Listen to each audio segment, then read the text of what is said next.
Hello and welcome to the Dice Tower. I'm Wendy Yi. And I'm Chris Yi. And today we're going to be reviewing Mech, a Dream. This is this was kind of advertised as a family weight, maybe kid-friendly worker placement type of a game. With some engine building. Yeah, and that premise really intrigued me. Yeah. So let me go ahead and show you generally how it's played, and then we'll come back and give you our thoughts. This is Mech, a Dream, and what we're doing is we're building up these little workshops and making fun little dreams for people. And this will be done across either 7 rounds or once someone has filled in this entire little track over here with machines. Players start with some resources. We have magic ink and electric flowers, and then throughout the game players are going to be earning points on the left, and then we have this little track over here that your machines will have to basically work and cool down before they come into your main section. Let's talk about a basic turn structure. So we have meeples over here. We have morning, afternoon, and evening meeples. And what these can do, they can go onto worker placements phases when the first player token is flipped over to the morning, afternoon, and evening phase. So for example, we will take one of these workers and we can place them on any spot that says morning, or we can place them on a tile. I'm going to go ahead and choose this one right here. As you can see, I already have a tile right here on that 3 space. That's fine. I can just place it right next to it. And then after everyone has placed their morning, then time will pass, which means that anything with a meeple on it on a conveyor belt will slide down to the next space. Now, as you can see, this does not have a meeple. This one does not slide. Now, for the afternoon worker, we do the same thing. We can either place this one on any one of these worker placement spaces. We can place it on one of these tiles and collect a new tile for our board if we wanted, or we can place it on an existing tile. So for example, I'd place this over here. Then time would pass when everyone's completed their afternoon workers, and each one of these little machines that has a worker on it will slide forward 1 space. Then in the evening, we do the same thing again. As you can see, stuff is worth less as we go on. So let me go ahead and explain this board over here now that we're in the afternoon or evening, the evening part of our phase. If you look over here, these little triangle cards, these will switch out every single round. And they have a certain cost up here in electric flowers, and then they have some sort of benefit. As you can see at the bottom, there's a lot more benefits than at the top, even though the cost is the same no matter which shift you serve there. So this, for example, at the bottom is 2 points. You can move 2 things forward on the track, or 1 thing forward 2 spaces, so basically 2 time track units, and then you gain one of these little rainbows. These are worth points at the end of the game, and they can be traded in as resources for other things on our factories. Over here is kind of a supply depot area. This right here is where you gain most of your resources. You've got electric flowers and you have your ink, and you have to make choices on these walls. So for example, down here, you automatically get 2 electric flowers, 2 ink, and then you have to choose, do I want 2 more of whichever one, whereas up here you only get to choose 2 or 2. Then we have our lineup of our little machines up here. These ones are lower cost, medium cost, higher cost, and just for a little layout, you have to pay what's on the left, the time that it goes on your trackers on the right, and then finally in the middle is whatever the benefit's going to be once it reaches your final destination. So let's go ahead and finish the round. Time will pass once again, and this is going to go ahead and trigger this one right here to come into my shop. You'll flip this over and you'll bring it down right here to the very first area following this pink wire around. You're going to continue to keep your meeple on it just to show that that meeple has worked. And then finally you'll see whatever the benefit is. Now once we get to the night phase, we'll be able to receive these benefits. So this says if you exchange 1 ink, so if I turn in 1 ink, I can get one of these little rainbows right here in my resource pile. Once everybody has taken their their evening actions, then time is finished passing, all that good stuff. This player will move it over and they'll say that it is now time to do evening stuff. Evening stuff means to work your factory over here and reset all of your workers. So everyone automatically gets 1 ink every night. And then they can go ahead and trigger their machines in any order that they want to. So let's pretend that we've got a couple of these over here working out. So this one right here, I don't have to trade anything in. I just get straight up, hey, 1 point. And then maybe that ink that I just received, I want to trade that in to get another rainbow. Woohoo! Finally, at the end of that night phase, or the working phase, over here, we'll reset the workers and we'll pass the first player token and begin the phase again. So once again, the game will end after 7 rounds, or if someone has fully filled in all of their spots over here in their board. Now, as you can see, there are little points that will come at the end if you fill up all of these, as well as you're gaining points throughout from your little factories, from these little cards over here, and you're constantly working with your little resources. At the end of the game, you add up everything that you've already got in your score track, as well as any of these leftover rainbows. They are 1 point for the small, 5 points for the large, and that's how you play Mech a Dream. So Chris, let's go ahead and start with components as usual. I think that the perspective boards are just weird. I don't think they were necessary. So the game has that isometric view and this is the only comparison I'll make to what is that? Clinic, right? Oh yeah, that does have that too. Right, It's but just trippy. Yes, it's a little bit hard to kind of wrap your head around.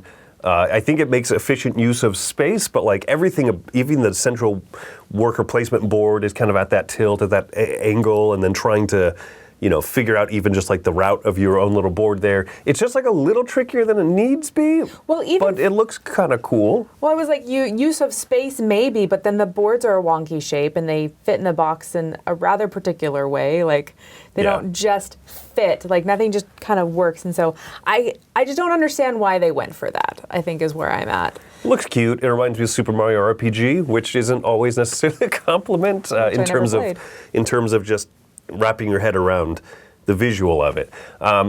One small other little complaint, right? That's a minor thing, really. But one more functional complaint is that I think that the graphic design is cutesy. The art is cutesy and everything, but not everything is super intuitive when you look at the machines laid out. What is an input versus the output versus the cost versus an instant bonus that the machine awards. I feel like it was almost there. It's pretty good. It's pretty good, but like there's just a couple of those moments when you're like, oh wait, am I getting this every round or am I not getting this every round? And a lot of people say that in reviews we are kind of harsh on these points. It's important though because this is particularly a family weight game.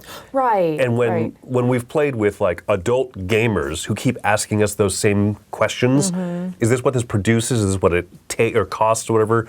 Imagine playing this with your children and how many times you're going to have to field those questions as well, or with a younger audience, or just like a broader audience that you're introducing this game to, because that's kind of its point.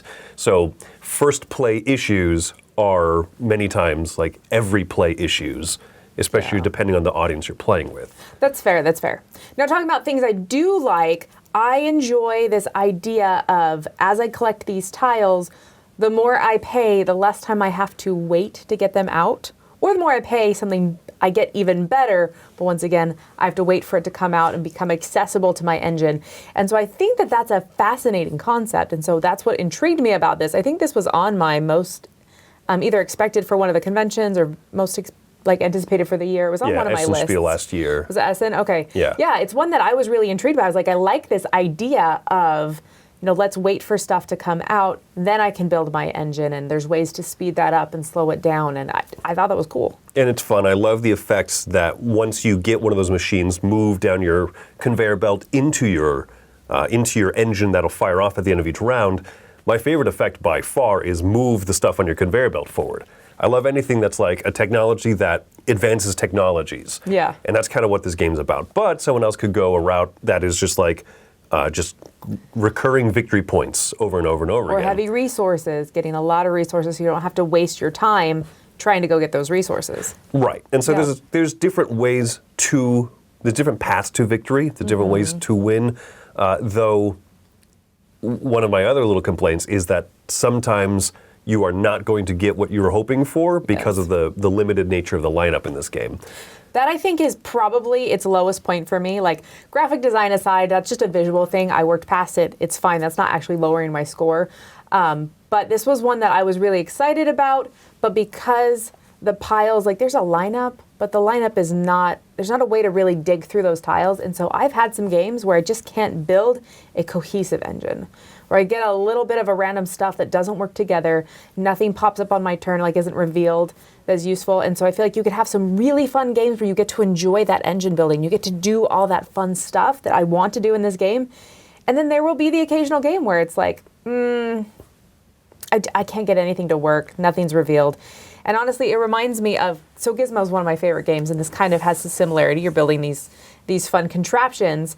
But in Gizmos, which is one of my most favorite games of all time, it has an ability to dig through the machines you're trying to build to find something that'll work with your engine. And so I feel like if this had something like that, it could have elevated it way more for me. And I think that maybe this speaks to who is the audience of this game. I think the audience of this game is not necessarily gamers. Like, this isn't one that I'm going to be like, oh, wait, I can't wait to bring this to Tuesday Night Game Group and show everyone how cool this is. This is a game that I would more likely take home and be like, oh, let's play with their daughter. You know what I mean? Our daughter can start playing things that have, like, ideas of worker placement and investment and engine building. Like, this is a good introductory game for that type of stuff. But it does come with some of those shortcomings that other games that aren't too much heavier, like Gizmos, but Gizmos is definitely a more involved game. It is. There's a lot more triggering going on. Right, and so I think that this chose simplicity over like that mechanical depth that you're talking about, and whether that's to its fault or not, it kind of depends. I think that it's going to limit the interest from gamers, but this is a cool entry level game. I think this is a cool welcoming.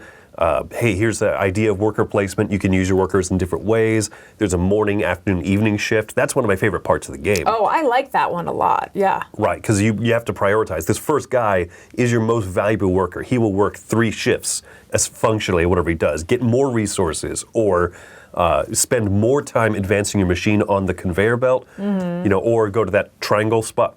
I don't like triangle cards.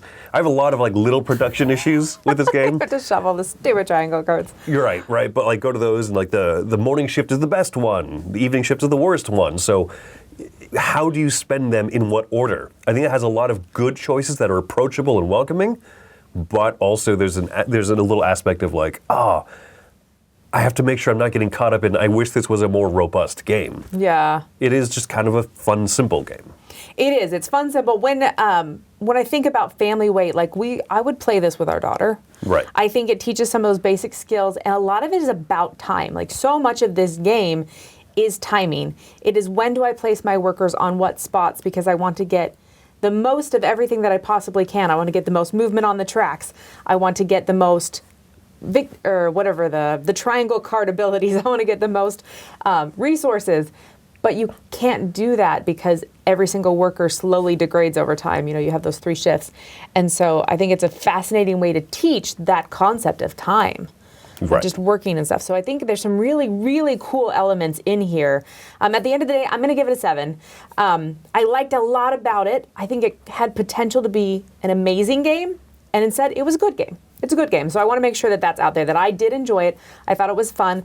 I did have a couple lemons of games just because of the way this stuff came out. But at the end of the day, I still think it was good. It was fun. I find this one utterly charming, even if not super deep and robust.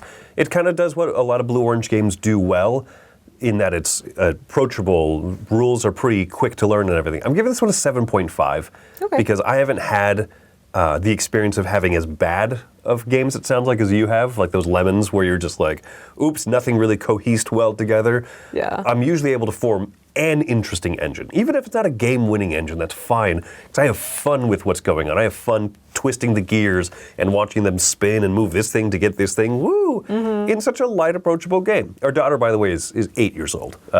Sure. Just for reference, this is something we could play with her, right? She's an 8-year-old gamer. She's an 8-year-old gamer. That's true, right? An 8-year-old who has never played games before, this is going to be mind-blowing. Or someone who's only played Sorry, right? Yeah.